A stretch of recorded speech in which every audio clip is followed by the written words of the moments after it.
দেখো বন্ধুরা, আমার দুধ পুলি পিঠা কমপ্লিট হয়ে গেছে। আমি এটা কিন্তু আমি চাউলের গুঁড়া দিইনি, আমি শুধু সুজি দিয়েছি। সুজিটাকে ভেজে নিয়ে আমি একটু ঘি দিয়ে সুজিটাকে মেখে আমি দেখো দুধ পুলি পিঠাটা বানিয়েছি।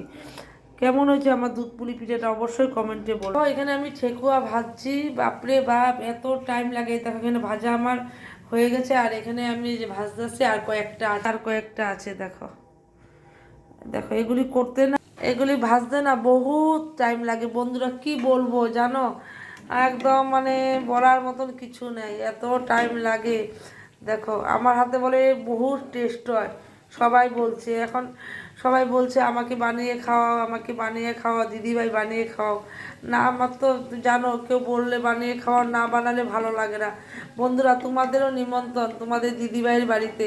তোমরা অবশ্যই দিদিভাইয়ের বাড়িতে ঠেকুয়া দুধ পুলি পিঠা খেতে আসবে কিন্তু বন্ধুরা।